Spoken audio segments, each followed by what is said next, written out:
Hey guys, it's Nickfamous here. Last week the news broke that we're getting an Alien chapter in Dead by Daylight. Today they released the trailer for it, along with the new playable characters and map in the PTB. I'm unbelievably excited for this, as the Xenomorph and Ellen Ripley are some of the biggest horror icons that have yet to be involved with DBD. I've been hoping to see this ever since I started playing the game, and it's even more fitting since the last chapter we got was an alien sci-fi themed original chapter. It just feels right that the Xenomorph is next in line. The trailer is straight fire. I love the cinematic trailers like this, and the Alien movies deserve nothing less. We'll be able to play it on August 29th. It looks like the map is going to be a normal DBD map, but with the Crash Nostromo to be included. This is kind of a shame, as I would have loved to play aboard the Nostromo in space, but I understand a lot of players hate indoor maps, so this is a decent compromise. There's a part in the trailer where Ripley stalls the Xenomorph with a steam pipe. I'm interested to see if this will be a new defensive gameplay mechanic, or if it was just for the trailer. It does seem like there is a new defensive mechanic in the form of little flamethrower turrets that will take the alien out of its power if hit. I've already seen people complaining that Ripley doesn't resemble Sigourney Weaver, which I agree she doesn't entirely, but it's close enough that we can still obviously tell who it's supposed to be. Somebody on Twitter was explaining that the reason for this is because Sigourney has gone out and said she hates violent video games, and presumably didn't want to be involved. Which is pretty funny to me. She's fine being in a violent horror movie, but not a video game adaptation of it? Makes sense. Ripley has some pretty awesome perks from what is shown in the PTB, like the ability to set traps on pallets that will explode when broken by the killer, and being able to run without making noise briefly.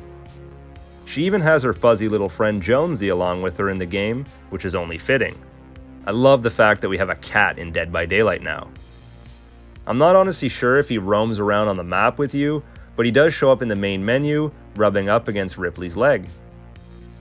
Now for the Xenomorph killer. I think it has potential to be one of the most fun to play in the entire game.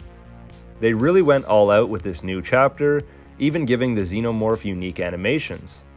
Even its pickup animation is different. It grabs the survivor by the throat instead of throwing them over the shoulder. I love it.